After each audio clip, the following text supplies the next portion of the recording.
Hi hello viewers, welcome to know your information channel. இன்னைக்கு எந்த டாப்பிக்கை பத்தி பேச போறோம்னா லேண்ட் டிஸ்பியூட், அதுக்கப்புறம் யூடிஆர்ல நிறைய டிஸ்பியூட் இருக்கு, அதை பத்தி தான் பேச போறோம். இப்போ ஒரு ப்ராப்பர்ட்டி வாங்குறோம்னு வச்சுக்கோங்களேன், அந்த டாக்குமெண்ட்ஸ்ல ஏகப்பட்ட டிஸ்பியூட்ஸ் இருக்கும். அதே மாதிரி இப்போ யூடிஆர் டாக்குமெண்ட்ஸ்ல பார்க்கும்போது ஏகப்பட்ட டிஸ்பியூட்ஸ் நிறைய வந்துட்டு இருக்கும், அது நம்மளுக்கு தெரியாது. ஸோ அதை ஐடென்டிஃபை பண்றதுக்காக வந்து ஒரு டாக்குமெண்ட் இருக்கு, அதுதான் வந்து இந்த வீடியோல பேச போறோம். வாங்க சேனலுக்குள்ள போலாம். வணக்கம். வணக்கம். இப்போ நார்மலா இப்போ ஒரு ப்ராப்பர்ட்டி வாங்க போறோம்னு வச்சுக்கோங்களேன். ஒரு ப்ராப்பர்ட்டி வாங்கும்போது டாக்குமெண்ட்ஸ் செக் பண்ணும்போது ஏகப்பட்ட டிஸ்பியூட் வருது. அதே மாதிரி யூடிஆர் டாக்குமெண்ட்ஸ் செக் பண்ணும்போதும் வந்து டிஸ்பியூட்ஸ் நிறைய வருது. இப்போ இந்த டிஸ்பியூட்ஸை வந்து ஐடென்டிஃபை பண்றதுக்கு என்ன ஏதாவது ஒரு டாக்குமெண்ட் இருக்கா? நீங்க சொல்ற மாதிரி சில விஷயங்கள் வந்து பாத்துட்டீங்கன்னா நிறைய பேருக்கு ஒரு கிளாரிட்டி இல்லாம இருக்கும். என்னன்னு பாத்தீங்கன்னா அவங்க லேண்ட் வாங்கியிருப்பாங்க, 50 வருஷம் கூட அந்த அந்த இடத்துல இருந்திருப்பாங்க. ஆனா திடீர்னு வந்து என்ன பண்ணுவாங்கன்னா, அந்த லேண்ட் வந்து உங்களுக்கு இல்ல, இது வேற ஒருத்தரோடது அப்படின்னு சொல்லிட்டு இது பண்ணுவாங்க. ஸோ அப்ப என்ன ஆகும் அப்படின்னா, இவங்களுக்கு நம்ம இத்தனை வருஷம் டாக்ஸ் கட்டியிருக்கோம், இதெல்லாம் பண்ணியிருக்கோம், ஆனாலும் இருந்தாலும் நம்ம இடம் இல்லை அப்படின்றத கன்ஃபியூஷன்ஸ் இருக்கும்.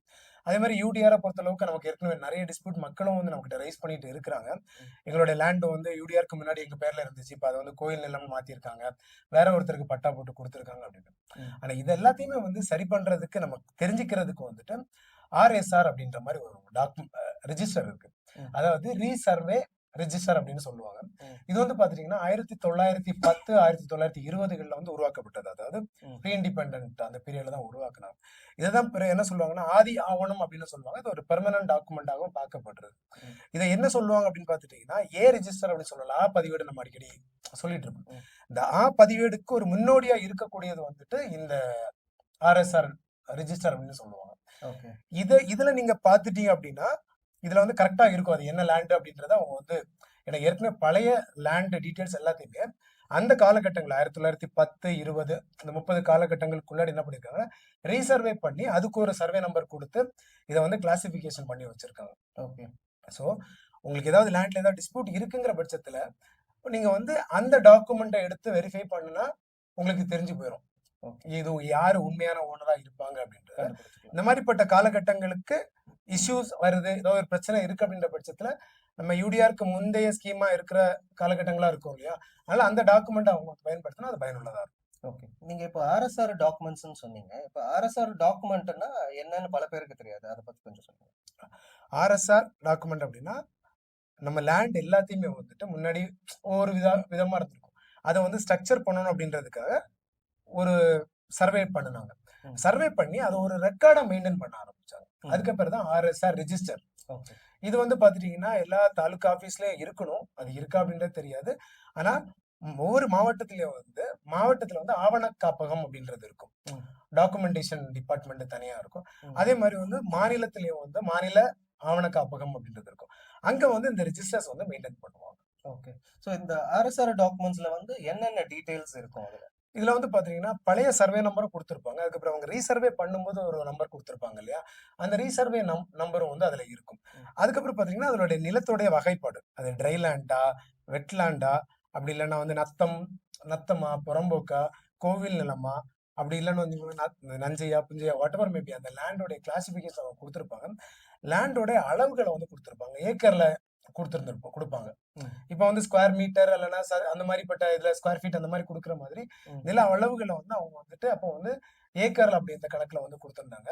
அதுக்கப்புறம் அந்த லேண்டுக்கு எவ்வளவு டாக்ஸ் கட்டணும், அதுக்கு தீர்வை இருக்கு, அதாவது லேண்ட் டாக்ஸ் கட்டணுமா, அதுல இருந்து விலக்கு இருக்கா அப்படின்றதையும் அதுல வந்து கிளியரா கொடுத்திருப்பாங்க. ஓகே. சோ இப்போ இந்த ஆர்எஸ்ஆர் டாக்குமெண்ட் வந்து ஏன் இவ்வளவு முக்கியமான டாக்குமெண்டா வந்து பார்க்கப்படுது? இப்போ ஒருத்தர் வந்து 2 பேர் ஒரு லேண்டுக்கு வந்துட்டு இது உரிமை கொண்டாடுறாங்கன்னு வச்சுக்கோங்களேன்.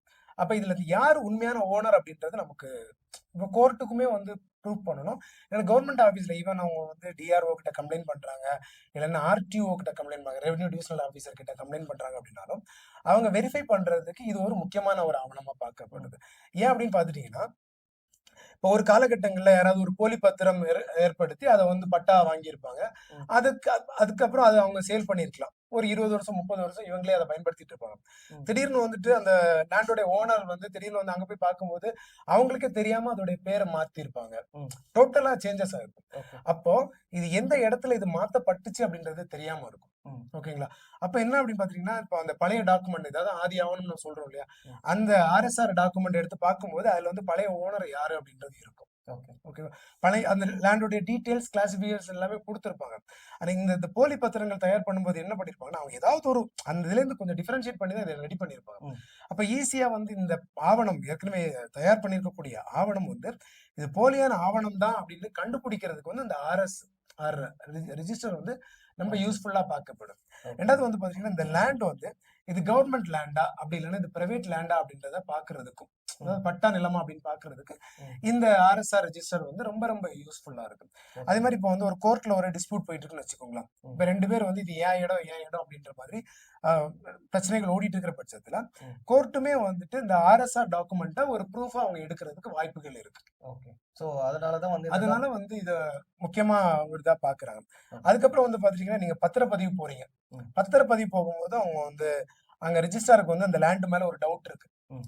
அப்படின்னு இருக்கிற பட்சத்துல அவங்க வந்து யூடிஆர்க்கு முன்னாடி உள்ளத பார்ப்பாங்க. ம். அப்பவும் அவங்களுக்கு ஒரு கிளாரிட்டி கிடைக்காத பட்சத்துல, அவங்க அந்த ஆர்எஸ்ஆர் டாக்குமெண்ட்ட ஒரு ப்ரூஃபா பார்க்கறதுக்கு அதிக வாய்ப்புகள் இருக்கு. ஓகே. சோ இந்த டாக்குமெண்ட்ஸ பத்தி இவ்ளோ டீடைல்ஸ் சொன்னீங்க. இந்த டாக்குமெண்ட்ஸ் வாங்கணும்னா யார்கிட்ட போய் எங்க போய் வாங்கணும்? இது வந்து ரொம்ப பழைய டாக்குமெண்ட். இது வந்து ஆக்சுவலா தாலுகா ஆஃபீஸ்ல இருக்கணும். அது இருக்குமா? இல்லையா? அது ப்ராப்பரா டாக்குமெண்டேஷன் பண்ணி வச்சிருக்காங்களா? ம். அது டிஜிட்டலைஸ் ஆயிருக்கா? அப்படின்றது எல்லா இதுலயும் இருக்குமான்றது டவுட் தான். ம். ஆனா மாவட்ட ஆவண காப்பகம் அப்படின்னு ஒண்ணு இருக்கும். டிஸ்ட்ரிக்ட் ம். கலெக்டரேட்ல இருக்கும். ம். சரிங்களா? அங்க வந்து இவங்க அத மெயின்டெயின் பண்ணணும். ம். அப்படி அங்க கிடைக்காத பட்சத்துல நீங்க வந்து மாநில ஆவண காப்பகம் இருக்கு இல்லையா? ம். அங்க வந்து நீங்க அந்த டாக்குமெண்ட்ட வாங்கிக்கலாம். ஆனா சில நேரங்கள்ல என்ன சொல்லுவாங்கன்னா, அது வந்து ஜெராக்ஸ் கூட எடுக்க முடியாத ஒரு நிலைமையில இருக்கு அப்படின்ற மாதிரி அவங்க பண்ணிக்கலாம். ஆனா அப்படின்ற பட்சத்துல நீங்க தகவல் அறியும் உரிமை சட்டம் மூலமா இந்த டாக்குமெண்ட் யார் யார் இந்த ஸ்டேஜ்ல அந்த பீரியட்ல வந்து யார் பேர்ல இருந்துச்சு, அதோட உரிமையாளர் பேர் என்ன, அவங்க அப்பா பேர் என்ன, அதுல எவ்வளவு டீட்டெயில்ஸ் இருந்துச்சு அப்படின்னு நீங்க கேட்டீங்கன்னா, அதுக்கான தகவலையாவது அவங்க வந்து குடுக்கணும். குடுக்கணும். அத நீங்க ஒரு ப்ரூஃபா வந்து எடுத்துக்க முடியும். ஓகே. ஓகேவா? இப்ப மோஸ்ட் ப்ராபபிலி வந்து இந்த 2 லொகேஷன்லயும் தான் உங்களுக்கு இந்த டாக்குமெண்ட் கிடைக்கிறதுக்கு அதிக வாய்ப்புகள் இருக்கு. தாலுகா ஆஃபீஸ்ல ஒருவேள அத வந்து ப்ராப்பரா டாக்குமெண்ட் பண்ணி வச்சிருந்தாங்கன்னா, சில தாலுகா ஆஃபீஸ்கள் இருக்கலாம், இல்லாமலும் இருக்கலாம். நம்ம வந்து 100% ஷூர் அப்படின்னு சொல்ல முடியாது. ஓகே. சோ வியூவர்ஸ் இந்த இன்ஃபர்மேஷன் உங்களுக்கு புடிச்ச மாரி இருக்கும்னு நாங்க நம்புறோம். தேங்க்ஸ் ஃபார் வாட்சிங் நோ யுவர் இன்ஃபர்மேஷன் சேனல். நன்றி, வணக்கம். வணக்கம்.